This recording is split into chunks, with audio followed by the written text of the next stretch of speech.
ज्ञान बिंदु Bihar police test 1 को इस सेशन में हम डिस्कस करेंगे। Hello friends, welcome to the success Kendra. Friends देखिए, बिहार पुलिस 2025 के लिए ज्ञान बिंदु का टेस्ट 1 हम लोग डिस्कस करेंगे। ये जो टेस्ट सीरीज अभी चल रहा है वो टेस्ट सीरीज नहीं है, ये दूसरा टेस्ट है, ठीक है ना। और आज हमारा यह टेस्ट 1 है। टोटल 100 इंपॉर्टेंट क्वेश्चन है फ्रेंड्स, इसको आप पूरा जरूर लगाइएगा। और देखिए, चैनल पर अगर आप पहली बार विजिट कर रहे हैं तो चैनल को सब्सक्राइब कर लीजिए और जो बगल में बेल आइकन है, घंटी का निशान है, उसको जरूर दबा लीजिएगा, ताकि जब भी बिहार पुलिस 19,838 पोस्ट से रिलेटेड कोई भी इंपॉर्टेंट वीडियो अपलोड किया जाए तो उसका नोटिफिकेशन सबसे पहले आपके पास पहुंच जाए। तो चलिए फ्रेंड्स, बिना देरी किए हुए सेशन स्टार्ट करते हैं। एक बार सभी लोग प्लीज़ पहले सेशन को लाइक कर दीजिए और जब इसको कंप्लीट देख लीजिएगा, पूरा देख लीजिएगा, तो इसे कम से कम एक ग्रुप में फ्रेंड्स ज़रूर शेयर कर दीजिएगा। तो चलिए अब हम लोग स्टार्ट करते हैं आज का सेशन। तो फ्रेंड्स ध्यान दीजिए, जैसे मैंने आपको बताया है कि आज के इस सेशन में हम लोग ज्ञान बिंदु बिहार पुलिस टेस्ट 1 को डिस्कस करेंगे। ये अलग वाला टेस्ट सीरीज है, जो अभी चल रहा है वो टेस्ट सीरीज नहीं है। देखिए, इसमें भी टोटल 100 इंपॉर्टेंट क्वेश्चन है, जिस प्रकार से आपके एग्जाम में यानी कि बिहार पुलिस 2025 के एग्जाम में प्रश्न पूछे जाएंगे। चलिए हम लोग स्टार्ट करते हैं। थोड़ा सा मैं जूम कर देता हूँ ताकि प्रश्न आपको और स्पष्ट रूप से दिखाई दे। एक बार सभी लोग प्लीज़ पहले सेशन को लाइक कर दीजिए। आज के सेशन का पहला प्रश्न पढ़ेंगे कि गोंडवाना लैंड के टूटने का क्रम प्रारंभ हुआ। अगर आप आंसर जानते हैं फ्रेंड्स तो आंसर कमेंट करते चलिएगा, और पूरा टेस्ट लगाने के बाद आप सभी लोग अपना अपना स्कोर जो है ज़रूर कमेंट करके बताइएगा। चलिए सब लोग इसका आंसर बताइए कि गोंडवाना लैंड के टूटने का क्रम कब प्रारंभ हुआ था। सब लोग इसका आंसर कमेंट करिए। तो देखिए, गोंडवाना लैंड के टूटने का क्रम जो है ये प्रारंभ हुआ था जुरैसिक युग में। Option number B right answer हो जाएगा। और ये देखिए, जुरैसिक युग जो है इसको डायनासोर का युग भी कहते हैं। जुरैसिक युग को डायनासोर का युग भी कहते हैं।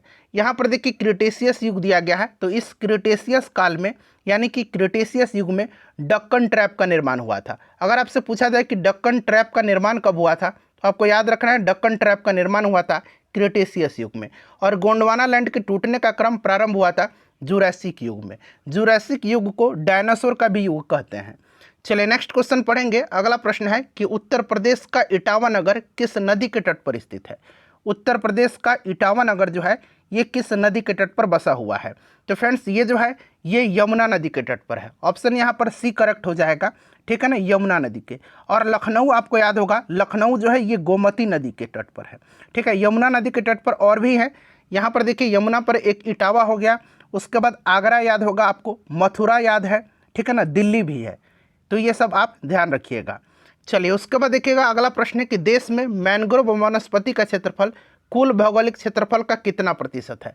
बड़ा ही इंपॉर्टेंट ये क्वेश्चन है। देश में मैंग्रोव वनस्पति का क्षेत्रफल कुल भौगोलिक क्षेत्रफल का कितना प्रतिशत है। तो देखिए, अगर हम बात करते हैं तो टोटल जो है मैंग्रोव आवरण कितना है, तो आपको याद रखना है 4,991.68 वर्ग किलोमीटर, ठीक है ना, 4,991.68 वर्ग किलोमीटर, जो कि कुल क्षेत्रफल का 0.15% है, ठीक है ना, इसे ध्यान रखिएगा। अच्छा, वन रिपोर्ट 2023 के अनुसार अगर वन क्षेत्र पूछा जाए तो वन क्षेत्र कितना है, 21.76% है। अगर वृक्ष क्षेत्र पूछा जाए तो 3.41% है। अच्छा, टोटल अगर वन आवरण और वृक्ष आवरण पूछा जाएगा तो इन दोनों को जोड़ दीजिएगा तो फ्रेंड्स ये आ जाएगा 25.17%। तो आप इसे भी ध्यान रखिएगा। ये जितना भी मैंने बताया है पॉइंट, ये सारे के सारे पॉइंट इंपॉर्टेंट है, ठीक है ना। चलिए उसके बाद देखिएगा कि परामनी क्रांति का संबंध किससे है, बताइए। तो देखिए, परामनी क्रांति का संबंध जो है ये किससे है, तो ये भिंडी उत्पादन से है। ऑप्शन डी राइट आंसर हो जाएगा, भिंडी उत्पादन से है, ठीक है, इसको आप जरूर याद रखिएगा। चलिए अच्छा, केसर उत्पादन जो है ये सैफरॉन क्रांति से संबंधित है, ठीक है ना, सैफरॉन उत्पादन से, ठीक है। चलिए उसके बाद देखिएगा कि क्यूपर बेल्ट के संबंध में सत्य कथन कौन सा है। क्यूपर बेल्ट के संबंध में सत्य कथन आपको बताना है, क्यूपर बेल्ट, ठीक है ना। तो देखिए, क्यूपर बेल्ट उन बर्फीले ग्रहों के पिंडों का संग्रह होता है जो नेपच्यून के चारों ओर परिक्रमा करता है, ठीक है ना, इसे आप ध्यान रखिएगा। और इनमें से देखिए यह बर्फ से निर्मित होती है, बिल्कुल करेक्ट है। और इसी बेल्ट में मुख्यतः अमोनिया, मीथेन तथा बर्फ पाया जाता है, ये भी करेक्ट है। और इसकी खोज जो है 1492 में हुई थी, ये भी आपका करेक्ट दिया गया है। तो ऑप्शन डी यहाँ पर राइट आंसर हो जाएगा। फ्रेंड्स थोड़ा सा हार्ड सेट जरूर है, बट आप प्रयास करिए इसमें कम से कम 65 लाने का, ठीक है ना। चलिए उसके बाद देखिएगा, कपास का जन्म स्थल माना जाता है, कपास का जन्म स्थल माना जाता है। तो देखिए कपास का जन्म स्थल जो है इजिप्ट को माना जाता है, इजिप्ट यानी कि मिस्र को। यहाँ पर option number B right answer हो जाएगा, मिस्र को माना जाता है, ठीक है ना। और कपास जो है उष्ण कटिबंधीय क्षेत्र की उपज है, किंतु वर्तमान समय में इसका सर्वाधिक उत्पादन उपोष्ण क्षेत्र में होता है। और कपास का जन्म स्थान मिस्र को माना जाता है, ऑप्शन नंबर यहाँ पर बी राइट आंसर हो जाएगा। चलिए पाकिस्तान का मैनचेस्टर कहा जाता है। अच्छा, भारत का मैनचेस्टर तो आपको पता ही होगा, या आप मुझे कमेंट करके बता दीजिएगा पाकिस्तान का मैनचेस्टर किसको कहा जाता है। तो देखिए पाकिस्तान का मैनचेस्टर जो है ना, ये फैसलाबाद को कहा जाता है, फैसलाबाद को। तो यहाँ पर देखिए फैसलाबाद राइट आंसर हो जाएगा। अच्छा, भारत का मैनचेस्टर अहमदाबाद को कहा जाता है, ठीक है, अहमदाबाद को, ये भी आप ध्यान रखिएगा। चलिए उसके बाद देखिएगा, सेमरी क्रम की चट्टानें पाई जाती है, सेमरी क्रम की चट्टानें। तो देखिए सेमरी क्रम की चट्टानें जो हैं ये कहाँ पर पाई जाती हैं, तो फ्रेंड्स ये रोहतास में पाई जाती है। कहाँ पर, रोहतास में, सेमरी क्रम की चट्टान रोहतास में पाई जाती है। नेक्स्ट क्वेश्चन करेंगे, और देखिए ज्ञान बिंदु का जो अभी Bihar police full length test series चल रहा है, उसमें ऑलरेडी मैंने 11 टेस्ट आपको करा दिया है, और आज आपको 12 नंबर टेस्ट मैं उपलब्ध करवा दूंगा। चलिए देखिए, किस नदी द्वारा सर्वाधिक मलबे अपनी तली पर निक्षेपित किया जाता है, इनमें से निम्नलिखित में से जो है किस नदी द्वारा सर्वाधिक मलबे अपनी तली पर निक्षेपित किया जाता है। तो फ्रेंड्स ये नदी कोसी नदी है, कोसी नदी को बिहार का शोक कहा जाता है, ये चीज़ आप जानते हैं। और कोसी नदी जो है ना, ये गंगा में कहाँ पर मिलती है, तो फ्रेंड्स ये कुर्सेला में, ठीक है ना, ये कुर्सेला में आकर के गंगा में मिलती है, तो इसे भी आप ध्यान रखिएगा। चलिए उसके बाद देखिएगा कि डिक्की बर्ड प्लान को दिल्ली में प्रांतीय गवर्नरों की असेंबली के सम्मुख किसके द्वारा प्रस्तुत किया गया था, डिक्की बर्ड प्लान को, ठीक है ना, दिल्ली में प्रांतीय गवर्नरों की असेंबली के सम्मुख किसके द्वारा जो है ये प्रस्तुत किया गया था, बताइए। तो फ्रेंड्स ये किसके द्वारा किया गया था, सर हेस्टिंग्स इस्मा के द्वारा किया गया था, ठीक है ना, इसको आप ध्यान रखिएगा। इसलिए इसे इस्मा योजना भी कहा जाता है, इसीलिए इसको इस्मा योजना भी कहा जाता है, इस्मा योजना, ठीक है ना। तो यहाँ पर option number A correct answer हो जाएगा, ठीक है। जो लॉर्ड माउंटबेटन है, उन्होंने भारत की आज़ादी के लिए डिक्की बर्ड प्लान तैयार किया था, और यह योजना जनरल सर हेस्टिंग्स इस्मा, सर जॉर्ज एबेल और लॉर्ड माउंटबेटन की एक समिति के द्वारा तैयार किया गया था, ठीक है। चलिए उसके बाद देखिएगा कि संसद तथा राज्य विधानसभाओं के भंग होने के परिणाम स्वरूप निर्धारित अवधि से पहले होने वाले चुनाव जो हैं वो क्या कहलाता है। संसद तथा राज्य विधानसभाओं के भंग होने के परिणाम स्वरूप निर्धारित अवधि से पहले होने वाला चुनाव क्या कहलाता है, तो फ्रेंड्स इसको कहा जाता है मध्यावधि चुनाव।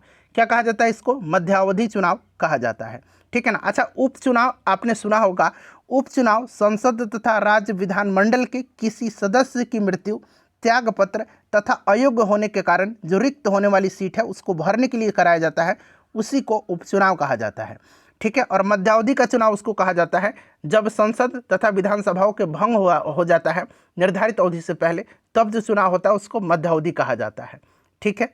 चलिए उसके बाद देखिएगा कि भारतीय संविधान के किस अनुच्छेद में भारत में मूल अधिकारों के तहत प्रत्येक व्यक्ति को धार्मिक मामलों में संरक्षण प्राप्त है, बताइएगा। तो फ्रेंड्स ये आपका जो है संविधान का अनुच्छेद 25 से लेकर के अनुच्छेद 28 तक धार्मिक स्वतंत्रता का मूल अधिकार प्रदान करता है। तो यहाँ पर देखिएगा 25 से 28 है, यानी कि 25, 26, 27, 28 उपरोक्त सभी यहाँ पर करेक्ट आंसर हो जाएंगे। चलिए उसके बाद देखिएगा क्वेश्चन नंबर 13 क्या पूछ रहा है कि सरकार ने क्रीमी लेयर के मापदंड को 6 लाख रुपए से बढ़ा करके 8 लाख किया है। ये चीज़ आप जानते हैं, जो लोग NCL बनवाते होंगे उनको पता होगा। तो फ्रेंड्स देखिए ये किया था सितंबर 2017 में, ठीक है ना, सितंबर 2017 में, ठीक है। 6 लाख से बढ़ा करके 8 लाख कर दिया गया क्रीमी लेयर के मापदंड को। नेक्स्ट क्वेश्चन है हमारा कि भारतीय संविधान का अनुच्छेद 49 प्रावधान करता है। भारतीय संविधान का अनुच्छेद 49 ये आता है राज्य के नीति निर्देशक तत्वों में, और अनुच्छेद 49 में राष्ट्रीय महत्व के स्मारकों, स्थानों और वस्तुओं का संरक्षण करना है, यानी कि ऑप्शन नंबर यहाँ पर बी राइट आंसर हो जाएगा, ठीक है फ्रेंड्स, इसको आप ध्यान रखिएगा। अच्छा, पर्यावरण संरक्षण और संवर्धन तथा वन्य एवं वन्य जीवों की रक्षा का प्रयास ये किस में है, तो फ्रेंड्स ये अनुच्छेद 48 क में है, ये अनुच्छेद 48 क में है। इसे भी आप ध्यान रखिएगा। अंतर्राष्ट्रीय शांति एवं सुरक्षा की अभिवृद्धि जो है ये बड़ा इंपॉर्टेंट है, आर्टिकल 51 में है। ठीक है, चलिए उसके बाद देखिएगा कि राष्ट्रपति के चुनाव के लिए कुल डाले गए मतों का कितना प्राप्त नहीं होने पर जमानत राशि जब्त हो जाती है। राष्ट्रपति के चुनाव के लिए कुल डाले गए मतों का कितना प्राप्त नहीं होने पर जमानत राशि जब्त हो जाती है। तो फ्रेंड्स ये आपका 1/6 भाग मत प्राप्त नहीं होता है तब जमानत राशि जब्त होती है। तो यहाँ पर देखिएगा option number C right answer हो जाएगा। प्रत्येक उम्मीदवार भारतीय रिजर्व बैंक या सरकारी खजाने में 15,000 की जमानत राशि के रूप में जमा करता है। चलिए उसके बाद देखिएगा किस अनुच्छेद के तहत अंतर्राज्यीय व्यापार या वाणिज्य की स्वतंत्रता पर प्रतिबंध लगाने वाले किसी विधेयक के लिए राष्ट्रपति की पूर्व सहमति अनिवार्य बताई गई है। किस अनुच्छेद के तहत अंतर्राज्यीय व्यापार या वाणिज्य की स्वतंत्रता पर प्रतिबंध लगाने वाले किसी विधेयक के लिए राष्ट्रपति की पूर्व सहमति अनिवार्य बताई गई है। तो फ्रेंड्स ये बताया गया आपका अनुच्छेद 304 में, अनुच्छेद 304 में। ठीक है ना। चलिए उसके बाद देखिएगा कि ढेबर आयोग का संबंध किससे है। ढेबर आयोग का संबंध किससे है, चलिए सब लोग बताइएगा। ढेबर आयोग, तो देखिए ढेबर आयोग द्वारा विशेष रूप से कमजोर जनजातीय समुदाय, विशेष रूप से कमजोर जनजातीय समुदाय की पहचान कम विकास वाले कुछ एक समुदायों के लिए किया गया था। 1975 में जो है, ध्यान रखना आपको, 1975 में ढेबर आयोग की अनुशंसा के बाद जो आपका कमजोर जनजातीय समुदाय है जिसको कि PVTGS कहा जाता है, ठीक है ना, इसकी एक अलग श्रेणी की स्थापना हुई थी। तो यहाँ पर राइट आंसर आपका ऑप्शन नंबर डी हो जाएगा। देखिएगा किस अनुच्छेद में ग्राम सभा की शक्तियों व कार्यों का वर्णन किया गया है। काफ़ी इंपॉर्टेंट क्वेश्चन है, ग्राम सभा की शक्ति और उसके कार्यों का वर्णन है। तो देखिए संविधान का भाग 9, संविधान के भाग 9 के अंतर्गत अनुच्छेद 243 से लेकर के 243 अण तक, ठीक है ना, 243 से लेकर के 243 अण तक जो है पंचायती राज से संबंधित है। और ये किया गया आपका 243 क में, तो यहाँ पर ऑप्शन ए राइट आंसर हो जाएगा। चलिए उसके बाद देखिएगा असत्य मिलान का चयन करना है, असत्य मिलान का इसमें से चयन करना है। तो देखिएगा एक एक करके मिलाई। इंद्रजीत गुप्ता समिति 1998 सरकार द्वारा चुनाव खर्च वहन करने की पर गठन समिति है, यह आपका सही दिया गया है। उसके बाद देखिए JS वर्ता समिति चुनाव कानून में जो है संशोधन। तो देखिए JS वर्ता समिति यह आपका 2013 में इसका गठन हुआ था और ये संबंधित है आपराधिक कानून में संशोधन से। तो ये वाला गलत दिया गया है।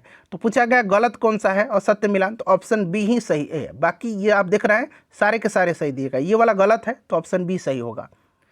चलिए उसके बाद देख लीजिएगा निम्न आकृति दिया गया है और यहाँ पर त्रिभुज स्वस्थ का, यहाँ पर ये वाला देखिए आकृति जो है ये आयत कहिए, ये वृद्ध का, और सर्कल जो है पुरुषों का प्रतिनिधित्व करता है। आकृति में उस क्षेत्र को बताइए जो उन पुरुषों का प्रतिनिधित्व करता है जो स्वस्थ हैं पर वृद्ध नहीं है। अब देखिए यहाँ पर त्रिभुज वाला जो आएगा ना वो स्वस्थ रहेगा, ठीक है ना। तो यहाँ पर देखिए ये त्रिभुज यहाँ पर आप देख रखे हैं और जो इसमें आ जाएगा रेक्टेंगल में जो आयत में वो वृद्ध हैं। तो पूछा गया है जो स्वस्थ हैं पर वृद्ध नहीं, तो इसके बाहर जो है ना, मतलब त्रिभुज के बाहर वो नहीं आएंगे। तो यहाँ पर देखिए स्वस्थ कौन है, तो यहाँ पर आपका उन पुरुष का प्रतिनिधित्व करता है जो स्वस्थ है। तो 2 1 3 होना चाहिए आंसर, ठीक है ना, ऑप्शन सी में दिया गया है। एक बार आप लोग भी कमेंट करके बताइएगा। देखिए ये कागज़ यहाँ पर मैं आंसर बता दे रहा हूँ, ठीक है ना। रीजनिंग और जो मैथ के प्रश्न है ना उनका मैं फटाफट आंसर बता दे रहा हूँ, ठीक है। तो यहाँ पर देखिए ऑप्शन बी दिया गया है इसका आंसर। देखिए दिए गए प्रश्न की आकृति तथा 4 उत्तर आकृति में से उस आकृति का चयन करें जिसमें प्रश्न आकृति निहित है। तो इसमें आपका correct answer option number B हो जाएगा, ठीक है ना। चलिए उसके बाद देखिएगा इसका भी आंसर देख लीजिए। इसका आंसर जो है आपका ऑप्शन नंबर ए हो जाएगा, ठीक है ना। ऑप्शन नंबर ए इसका करेक्ट आंसर हो जाएगा। चारों ऑप्शन देख लीजिए। दिए गए 4 विकल्पों में से यहाँ पर विषम शब्द चुनना है, यहाँ पर विषम शब्द चुनना है।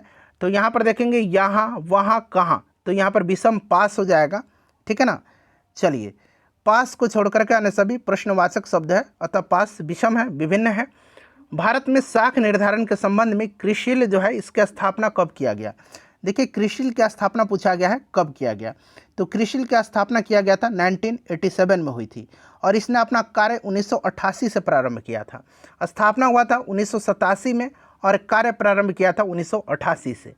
चलिए उसके बाद देखिएगा कि जीएसटी परिषद में केंद्र और राज्यों से मिलाकर के कुल सदस्यों की संख्या कितनी है जीएसटी परिषद में। तो फ्रेंड्स देखिए 33 जीएसटी परिषद सदस्यों में से केंद्र सरकार के 2 और अन्य जो है बाकी 31 ये राज्य से होते हैं। ठीक है ना, तो यहाँ पर correct answer option number B हो जाएगा। ठीक है, केंद्र और राज्य से टोटल 33। ठीक है ना, और इसमें अध्यक्ष होता है केंद्रीय वित्त मंत्री। चलिए उसके बाद नेक्स्ट क्वेश्चन कर लेंगे। और अगर गणपूर्ति कोरम पूछेगा इसका तो 50% होना चाहिए। ठीक है ना, राजकोषीय घाटी की अवधारणा को किस समिति ने प्रस्तुत किया था? राजकोषीय घाटी की अवधारणा को किस समिति ने प्रस्तुत किया था? तो फ्रेंड्स ये किया था किसने? ये किया था सुखमय चक्रवर्ती समिति ने। ठीक है ना, राजकोषीय घाटा किसी सरकार के खर्च की तुलना में उस राजस्व की कमी को संदर्भित करता है। राजकोषीय घाटा बराबर होता है कुल व्यय माइनस कुल राजस्व, उधार को छोड़ करके। ठीक है ना, कुल व्यय माइनस कुल राजस्व। चलिए उसके बाद देखिएगा कि स्वामित्व योजना कब प्रारंभ की गई?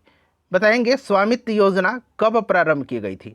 तो देखिए स्वामित्व योजना को जो है यह प्रारंभ किया गया था कब? तो फ्रेंड्स 24 अप्रैल 2021 को पंचायती राज दिवस के अवसर पर प्रधानमंत्री नरेंद्र मोदी जी के द्वारा पंचायती राज मंत्रालय की एक केंद्रीय क्षेत्र की योजना के रूप में स्वामित्व योजना शुरू की गई। ठीक है ना, और इस योजना का उद्देश्य संपत्ति संबंधी विवादों और कानूनी मामलों को कम करना है। तो यहाँ पर राइट आंसर हो जाएगा 2021 में। चलिए उसके बाद देखिए ऑपरेशन फ्लड अथवा श्वेत क्रांति किस पंचवर्षीय योजना में प्रारंभ किया गया था? ऑपरेशन फ्लड और या श्वेत क्रांति ये संबंधित है दुग्ध उत्पादन से। और ऑपरेशन फ्लड या श्वेत क्रांति के जनक कौन है? तो डॉक्टर वर्गीज कुरियन है। और देखिए फ्रेंड्स यहाँ पर 1970 में ये चौथी पंचवर्षीय योजना के समय में राष्ट्रीय डेयरी विकास बोर्ड के द्वारा शुरू किया गया था। ठीक है ना, तो यहाँ पर option number A correct answer हो जाएगा। क्लियर, तो इसको आप ध्यान रखिएगा। चलिए उसके बाद देखिएगा नेक्स्ट क्वेश्चन हमारा कि लोक लेखा निधि का प्रावधान किस अनुच्छेद में किया गया है? लोक लेखा निधि का प्रावधान तो फ्रेंड्स ये किया गया है किस में? तो ये 266(2) में किया गया है, 266(2) में किया गया है। ठीक है, चलिए उसके बाद देखिएगा कि जेंडर बजटिंग का सबसे पहला प्रयोग किस देश में किया गया था? जेंडर बजटिंग का तो फ्रेंड्स ये किया गया था 1982 में ऑस्ट्रेलिया में। 1982 में ऑस्ट्रेलिया में किया गया था, 1982 में जेंडर बजटिंग का सबसे पहला प्रयोग। ठीक है, और भारत में जो है जेंडर बजटिंग की अवधारणा की शुरुआत वित्तीय वर्ष 2005-06 के आम बजट में किया गया था। चलिए आज़ादी से लेकर के अब तक भारतीय रुपये का कितने बार अवमूल्यन हुआ है? तो आज़ादी से लेकर के अब तक भारत में 3 बार रुपये का अवमूल्यन हुआ है, 3 बार। ठीक है ना, 3 बार हुआ है, इसको आप ध्यान रखिएगा। तो यहाँ पर 3 बार करेक्ट आंसर हो जाएगा। चलिए उसके बाद नेक्स्ट क्वेश्चन कर लेंगे। अगला प्रश्न है हमारा कि एक छात्र ने 5/4 के बजाय 4/5 से एक संख्या का गुणा किया, उस गणना में हुई प्रतिशत त्रुटि क्या है? तो सीधे मैं इसका आंसर बता देता हूं फ्रेंड्स। ठीक है ना, आप लोग मैथ का जो प्रश्न है ना उसको एक बार आप लोग सॉल्व कर लीजिएगा। यहाँ पर मैं आप लोगों को आंसर बताते चल रहा हूँ। ठीक है, चलिए उसके बाद नेक्स्ट क्वेश्चन है 36, इसका correct answer option number C हो जाएगा। उसके बाद 37 का देखिए, 37 का डी हो जाएगा। 38 का देख लीजिए, 38 का सी हो जाएगा। 39 का राइट आंसर ऑप्शन नंबर यहाँ पर देखिए बी हो जाएगा। 40 का जो करेक्ट आंसर होगा देख लीजिएगा, 40 का यहाँ पर ऑप्शन नंबर सी दिया गया है। ठीक है, चलिए उसके बाद देखिएगा कि निम्न में से कौन आवेग का उदाहरण नहीं है? आवेग का उदाहरण तो यहाँ पर देखिएगा ऊंचाई से कूदने पर चोट लगना न्यूटन की गति का जो नियम है तीसरा उसका उदाहरण है। तो यहाँ पर option number C right answer हो जाएगा। आवेग बराबर होता है बल गुना समय अंतराल। ठीक है ना, समय अंतराल, समय अंतराल। ठीक है ना, बल गुना समय अंतराल होता है। आवेग बराबर होता है फोर्स इंटू टाइम डिफरेंस जो है ये। ठीक है ना, इसको आप ध्यान रखिएगा। चलिए उसके बाद देख लीजिएगा कि यदि गैसों का अनुभार क्रमशः m1 m2 है तथा उनमें ध्वनि की चालें क्रमशः v1 और v2 हो तो सही संबंध क्या होगा? बताइए सही संबंध इसमें से क्या होगा? तो यहाँ पर right answer option number B हो जाएगा, v1/v2 इक्वल टू √m2/m1। ठीक है, चलिए इसको डायरेक्टली याद रखिएगा। विशिष्ट ऊष्मा का मान सर्वाधिक होता है, विशिष्ट ऊष्मा का मान सर्वाधिक होता है। बताइए विशिष्ट ऊष्मा का तो देखिए पानी का विशिष्ट जो मान होता है ना ऊष्मा का वो अन्य पदार्थों की तुलना में सबसे ज़्यादा होता है। तो यहाँ पर पानी का विशिष्ट ऊष्मा जो होता है ये 1 कैलोरी प्रति ग्राम डिग्री सेंटीग्रेड में होता है।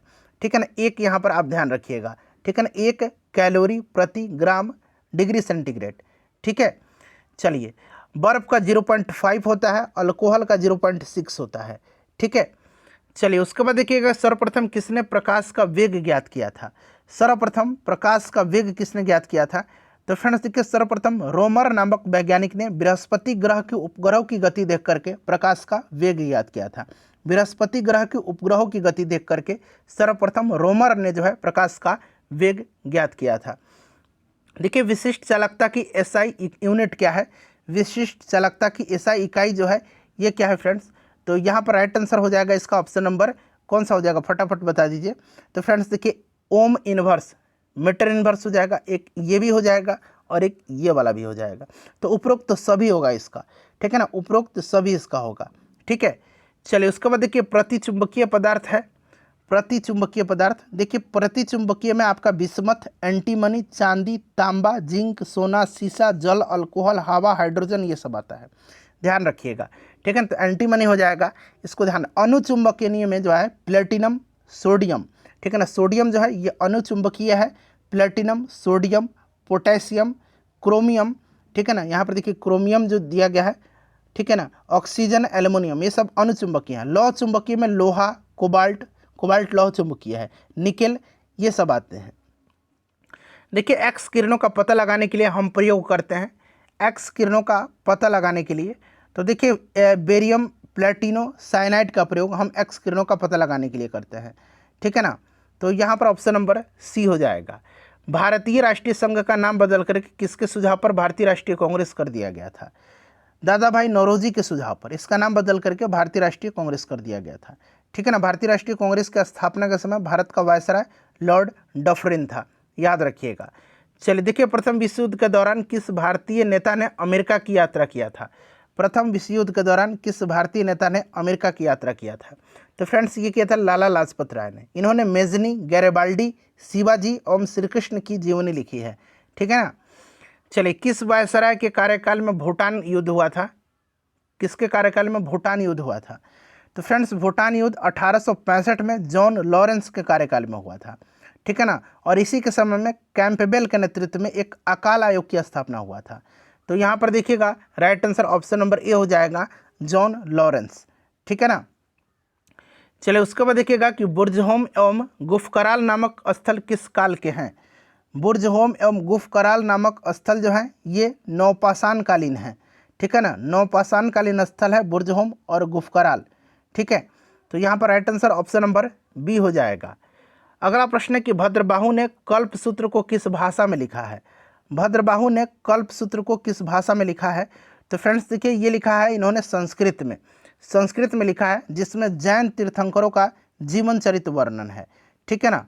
इसको आप ध्यान रखिएगा, कल्पसूत्र होगा, ठीक है। और भगवती सूत्र आपने पढ़ा होगा, महावीर के जीवन पर प्रकाश डालता है, ठीक है। और जैन साहित्य को क्या कहा जाता है? तो जैन साहित्य को आगम कहा जाता है।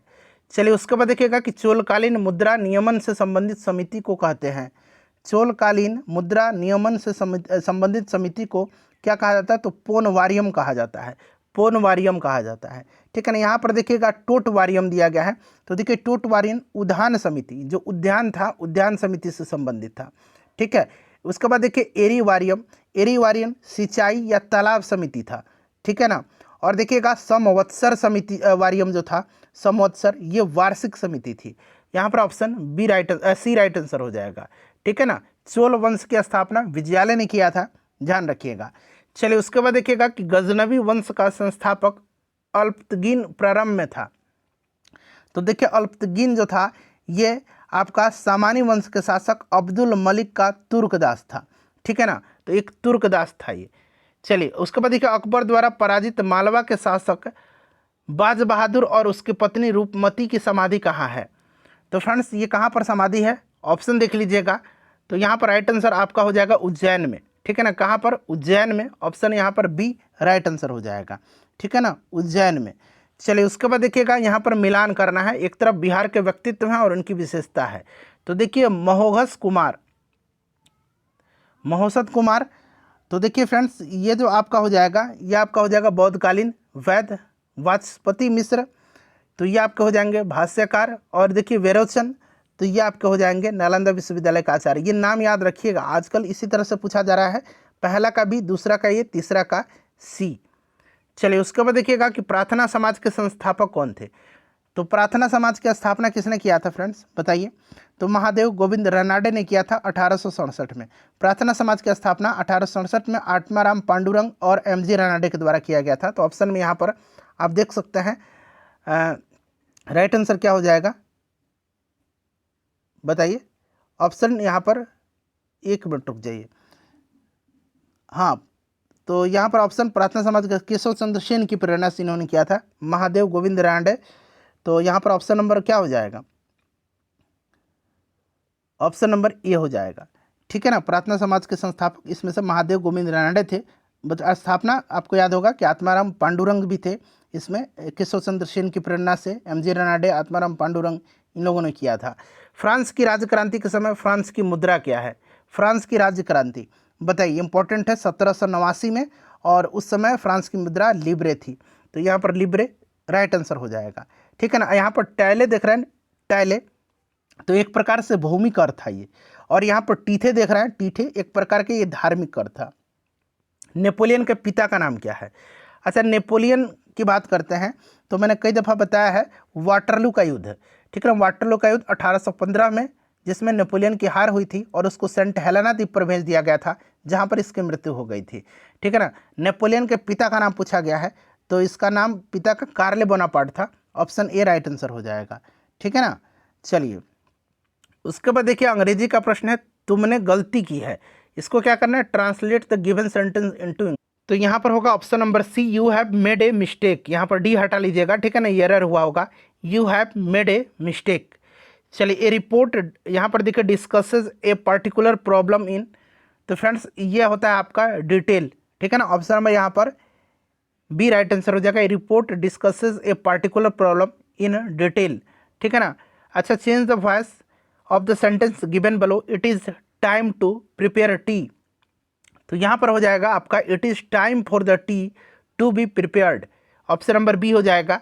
अच्छा full stop are also called, full stops are also called, तो फ्रेंड्स ये आपका पीरियड्स हो जाएगा, ठीक है ना। चलिए उसके बाद देखिएगा कि फिल इन द ब्लैंक से ये दे खाली स्थान दिया गया है इंग्लिश फॉर 2 आवर्स, बताइएगा। तो यहाँ पर आपका हो जाएगा they have been studying English for 2 hours, ठीक है ना। देखिए आई विश, आई खाली स्थान दिया गया ए मिनिस्टर, तो आई विश आई यहाँ पर क्या होगा फ्रेंड्स, तो यहाँ पर होगा आई वेयर का इस्तेमाल होगा, ठीक है ना। चलिए उसके बाद देखिएगा कि choose the noun form the word prompt, इसका नाउन फॉर्म, तो ये आपका हो जाएगा यहाँ पर प्रॉम्प्टनेस, ठीक है। गुड लक मीन्स, बताइए गुड लक मीन्स, तो फ्रेंड्स ये आपका हो जाएगा से गुड बाय, ठीक है ना। चलिए देखिएगा किस सिद्धांत के अनुसार किसी वस्तु से प्रकाश और उष्मा जैसी विकिरण ऊर्जा का उत्सर्जन या अवशोषण सतत नहीं होता, बल्कि असतत रूप से छोटे छोटे समवेष्ट में होता है। तो फ्रेंड्स ये आपका कौन सा है, तो ये आपका प्लैंक का जो क्वांटम सिद्धांत है, इसी के अनुसार किसी वस्तु से प्रकाश और उष्मा जैसी विकिरण ऊर्जा का उत्सर्जन या अवशोषण सतत नहीं होता है, बल्कि असतत रूप से छोटे छोटे समवेष्ट में होता है। तो यहाँ पर ऑप्शन नंबर बी हो जाएगा। देखिए निम्न में से कौन एक हाइड्रा अम्ल है, निम्न में से कौन सा एक इसमें से हाइड्रा अम्ल है, तो देखिए इसमें से आपका HCl जो है हाइड्रोक्लोरिक अम्ल, ठीक है ना, हाइड्रोक्लोरिक अम्ल, ठीक है, इसको आप ध्यान रखिएगा।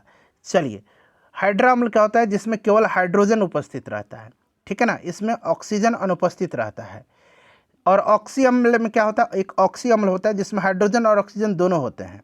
तो ऑक्सी अम्ल में क्या क्या आएगा आपका, H2SO4 आ जाएगा, ठीक है ना, HNO3 आ जाएगा, ये ऑक्सी अम्ल है, और ये हाइड्रा अम्ल है, इसमें केवल हाइड्रोजन है। चलिए उसके बाद देखिएगा इसमें से मिलान करना है सूची में से, बॉयल का नियम, तो बॉयल का नियम आपका हो जाएगा इसमें से कौन सा, तो ये वाला हो जाएगा बॉयल का नियम, ठीक है ना, ये बॉयल का नियम है। चार्ल्स का नियम, तो चार्ल्स का नियम आपका हो जाएगा ये वाला हो जाएगा, ठीक है, भी डायरेक्टली प्रोपोर्शनल टू टी, और ये हो जाएगा आपका दाब का नियम। तो इसको अब आप लोग मिला लीजिएगा, ऑप्शन नंबर कौन सा हो जाएगा, पहला का सी, दूसरा का ए और तीसरा का बी। चलिए उसके बाद देखिए निम्न में से कौन एक एल्युमिनियम का अयस्क होता है, एल्युमिनियम का अयस्क, बताइए एल्युमिनियम का अयस्क। तो यहाँ पर आप देख सकते हैं ये डायस्पोर जो है, डायस्पोर यह एल्युमिनियम का अयस्क है, ठीक है ना। कार्नालाइट जो है ये मैग्नीशियम का अयस्क है, ठीक है ना, इसको आप ध्यान रखिएगा। और ये देख रहे हैं कैल्शियम का है फ्लोस्पार, ये कैल्शियम का है, ठीक है। और एजुराइड जो है ये कॉपर का है। चलिए उसके बाद देखिएगा ग्लोबल साल्ट के एक अणु में रवा जल के कितने अणु उपस्थित होते हैं ग्लोबल साल्ट के। तो देखिए फ्रेंड्स, ग्लोबल साल्ट के एक अणु में रवा जल के 10 अणु होते हैं। तो यहाँ पर 10 से जगह ग्लोबल साल्ट का देख लीजिए Na2SO4 इंटू 10H2O, ठीक है ना, इसको आप ध्यान रखिएगा 10H2O, ठीक है ना। चलिए उसके बाद देखिएगा कि निम्न में से किसका उपयोग स्याही बनाने एवं मोहर लौंड बनाने एवं रंग उद्योग में होता है। तो स्याही बनाने एवं मोहर लौंड बनाने में तथा रंग उद्योग में फेरस सल्फेट का उपयोग होता है, फेरस सल्फेट, ठीक है ना। तो यहाँ पर देखिए ferrous sulphate FeSO4 into 7H2O जो है इसका उपयोग किया जाता है। इसको कहा जाता है हरा कशिश, ठीक है। हैलोजन शब्द का अर्थ होता है हैलोजन का, तो हैलोजन जो है एक ग्रीक शब्द है और इसका अर्थ होता है लवण उत्पाद। फ्लोरीन, क्लोरीन, ब्रोमीन, आयोडीन, एस्टेटिन, ये सब जो है हैलोजन है। तो ऑप्शन नंबर यहाँ पर बी हो जाए, ऐसी हो जाएगा, लवण उत्पादक। एल्काइन श्रेणी का प्रथम सदस्य क्या है। एल्काइन का पहला सदस्य एसिटिलीन है, एसिटिलीन। एल्केन का मीथेन है, ठीक है ना, ये सब आप ध्यान रखिएगा। चलिए उसके बाद देखिएगा कि एंटीपायरेटिक्स का उपयोग किया जाता है। एंटीपायरेटिक्स का उपयोग कहाँ पर किया जाता है। तो फ्रेंड्स ये एक तरह का ज्वर नाशक होता है, ज्वर यानी कि बुखार और दर्द उतारने में इसका प्रयोग किया जाता है, ठीक है। तो ऑप्शन नंबर यहाँ पर डी राइट आंसर हो जाएगा। मीराबाई किस काल की कवित्री हैं। मीराबाई, ध्यान रखिएगा, मीराबाई भक्ति काल की हैं, ठीक है ना, भक्ति काल यहाँ पर करेक्ट आंसर हो जाएगा। अच्छा देखिएगा सदाचार की ताबीज़ के लेखक कौन है।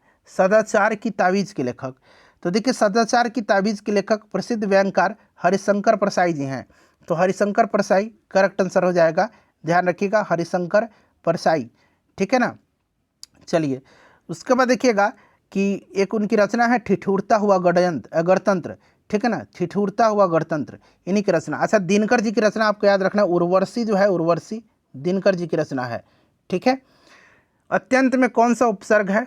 तो अत्यंत बनता है कैसे बताइए, अति उपसर्ग लगा हुआ है, ठीक है ना, इसमें अति राइट आंसर हो जाएगा। चलिए अन्य विकल्प गलत दिए गए हैं। अद्भुत शब्द का समानार्थी नहीं है, नहीं पूछा गया, ध्यान दीजिएगा। अद्भुत, अद्भुत, ठीक है ना, इसका समानार्थी होता है अद्वितीय, आश्चर्यजनक, अपूर्व, ठीक है ना, इसमें से आपका भयानक नहीं है। सूक्ष्म शब्द का विलोम क्या होगा। तो सूक्ष्म का विलोम क्या होता है, स्थूल होता है। उसके बाद देखिएगा कि जो एक स्थान पर टिक कर नहीं रहता, वाक्यांश के लिए एक शब्द क्या है। तो जो एक स्थान पर टिक करके नहीं रहता उसको यायावर बोला जाता है, ठीक है। चलिए उसके बाद देखिएगा कि निम्न में से अशुद्ध शब्द का चयन करिए। इसमें से अशुद्ध शब्द कौन सा दिया गया है। तो यहाँ पर नारायण देखिए ऐसे नहीं लिखा जाता है, नारायण लिखा जाता है इस प्रकार से, नारायण, ठीक है ना। बाकी ये सब सही दिए गए हैं। देखिए मैं इतना मीठा चाय नहीं पी सकता, इस वाक्य में दोष क्या है। मैं इतना मीठा चाय नहीं पी सकता, इस वाक्य में अवनति संबंधी दोष है, ठीक है ना, इसमें, ठीक है ना, अनविति संबंधी दोष है। चलिए उसके बाद देख लीजिएगा कि रोड आइलैंड रेड क्या है। रोड आइलैंड रेड जो है ये क्या है। तो ये भारत में लोकप्रिय होने वाली अमेरिकी नस्ल की एक प्रकार की मुर्गी है, इसको ध्यान रखिएगा। चलिए उसके बाद देखिएगा 86 नंबर क्वेश्चन है कि जीव द्रव में अकार्बनिक और कार्बनिक यौगिकों का अनुपात। VVI क्वेश्चन है ये, ठीक है। जीव द्रव में अकार्बनिक एवं कार्बनिक यौगिकों का अनुपात जो है ये 81 और 19 का अनुपात याद रखिएगा आप, ठीक है। जीव द्रव में 80% लगभग जल होता है, ये भी ध्यान रखिएगा। 24 जोड़ा गुणसूत्र पाया जाता है, 24 जोड़ा, मानव में 23 जोड़ा पाया जाता है, यानी कि 46, ठीक है ना, 23 जोड़ा मानव में पाया जाता है। यहाँ पर 24 जोड़ा पूछा गया है, 24 जोड़ा चिंपैंजी में पाया जाता है, ठीक है ना। अच्छा बंदर में कितना पाया जाता है। बंदर में 21 जोड़ा। चलिए बंदर में 21 जोड़ा, मानव में 23 जोड़ा। पेड़ों की छालों पर उगने वाले लाइकोन को क्या कहते हैं। पेड़ों की छालों पर उगने वाले लाइकोन को कॉर्टिकोल्स तथा खाली चट्टानों पर उगने वाले लाइकोन को सैक्सिकोल्स कहते हैं। तो यहाँ पर देखिए कॉर्टिकोल्स हो जाएगा और खाली चट्टान पर उगने वाले को सैक्सिकोल्स कहते हैं, ठीक है। चलिए उसके बाद देखिए केचुआ के संबंध में असत्य है कौन सा। केचुआ के संबंध में असत्य पूछा गया। तो देखिए केचुआ में एक नेत्र होता है, यह कथन असत्य है, इसमें नेत्र नहीं होता है, ठीक है ना। बाकी 4 जोड़ी हृदय, जीव द्रव्य में हीमोग्लोबिन का विलय हो जाता है, ठीक है। चलिए एनेलिडा संघ में आता है केचुआ, इसे आप ध्यान रखिएगा, एनेलिडा संघ में। चलिए उसके बाद देखिएगा कि मानव शरीर की सबसे छोटी मांसपेशी कौन सी है। मानव शरीर की सबसे छोटी मांसपेशी जो है ये स्टेपिडियस है, ठीक है ना। सबसे बड़ी मांसपेशी ग्लूटियस मैक्सिमस है, कूल्हे की मांसपेशी, ये सबसे बड़ी है और ये सबसे छोटी है। सबसे लंबी हड्डी फीमर है और सबसे छोटी हड्डी स्टेप्स है, कान की हड्डी। फीमर जांग की हड्डी है। चलिए, मंड का घुलनशील शर्करा में परिवर्तन क्या कहलाता है, मतलब परिवर्तित करता है कौन? मंड स्टार्च को घुलनशील शर्करा में परिवर्तित कौन करता है? तो फ्रेंड्स ये आपका करता है एमाइलेज, ठीक है ना। कौन करता है? ये एमाइलेज करता है, ध्यान रखिएगा। अच्छा, यहाँ पर आप देख सकते हैं ट्रिप्सिन। ट्रिप्सिन जो है ना, ये प्रोटीन तथा पेप्टोन को पॉलीपेप्टाइड्स तथा अमीनो एसिड में परिवर्तित करता है। लाइपेज जो है, लाइपेज यह इमल्सिफाइड वसाओं को ग्लिसरीन तथा फैटी एसिड में परिवर्तित करता है, ठीक है। यहाँ पर ऑप्शन सी राइट आंसर हो जाएगा। अच्छा, वृक्क में बनने वाली पथरी बना होता है, वृक्क में बताइए। तो फ्रेंड्स ये कैल्शियम ऑक्जेलेट का होता है, कैल्शियम ऑक्जेलेट का होता है, ठीक है ना। कैल्शियम ऑक्जेलेट CaC2O4, ठीक है। चलिए देखिए, राष्ट्रीय पोषण एवं अनुसंधान संस्थान कहाँ पर स्थित है? तो फ्रेंड्स ये आपका हैदराबाद में स्थित है। तो यहाँ पर देखिए हैदराबाद करेक्ट आंसर हो जाएगा, ठीक है। केंद्रीय औषधि शोध संस्थान कहाँ पर है? केंद्रीय औषधि शोध संस्थान लखनऊ में है, ठीक है। चलिए देखिएगा कि पानी में अधिक आर्सेनिक विष के कारण कौन सी बीमारी होती है? तो पानी में अधिक आर्सेनिक विष के कारण कैराटोसिस नामक बीमारी होती है। तो यहाँ पर देखिए कैराटोसिस हो जाएगा। 1 ग्राम वसा से ऊर्जा उत्पन्न होती है, 1 ग्राम वसा से ऊर्जा उत्पन्न होती है। तो फ्रेंड्स ये होती है 9.3 किलो कैलोरी ऊर्जा, ठीक है ना। तो यहाँ पर राइट आंसर हो जाएगा 9.3, ठीक है ना। ऑप्शन नंबर यहाँ पर आप देख सकते हैं ए हो जाएगा। चलिए उसके बाद देखिए केंद्रीय बजट 2023-24 बना लीजिए, ठीक है ना। तो यही पूछा गया है कि चालू वित्त वर्ष में भारत की आर्थिक विकास दर जो है कितना रहने का अनुमान है? तो फ्रेंड्स देखिए उस समय जो है 7% था और अब 6.5% याद रखिएगा। सभी गाँवों में ऑप्टिकल फाइबर बिछाने का लक्ष्य भारत सरकार के आगामी लक्ष्य कब तक है? तो फ्रेंड्स ये 2025 तक लक्ष्य रखा गया था। नॉर्मन बोरलॉग फील्ड अवार्ड से किसे सम्मानित किया गया है? तो फ्रेंड्स देखिए नॉर्मन बोरलॉग फील्ड अवार्ड जो दिया गया है ये दिया गया है स्वाति नायक को, ठीक है ना। ये स्वाति नायक राइट आंसर हो जाएगा, ठीक है ना। स्वाति नायक यहाँ पर करेक्ट आंसर हो जाएगा। 17वां, अब देखिए यहाँ पर 18वां बना लीजिए। 18वां प्रवासी भारतीय दिवस 2025 कहाँ मनाया गया है? तो फ्रेंड्स ये कहाँ पर मनाया गया है? आपको बखूबी याद होगा, उड़ीसा में, ठीक है ना। उड़ीसा भुवनेश्वर, उड़ीसा भुवनेश्वर में, उड़ीसा भुवनेश्वर में मनाया गया है, ठीक है ना, भुवनेश्वर में, याद रखिएगा। चलिए, एक पंचायत में एक खेल का मैदान योजना किस राज्य ने प्रारंभ किया है? तो फ्रेंड्स ये किया है केरल ने। अपने स्कोर बता दीजिएगा, सेशन को लाइक कर दीजिए और शेयर कर दीजिएगा।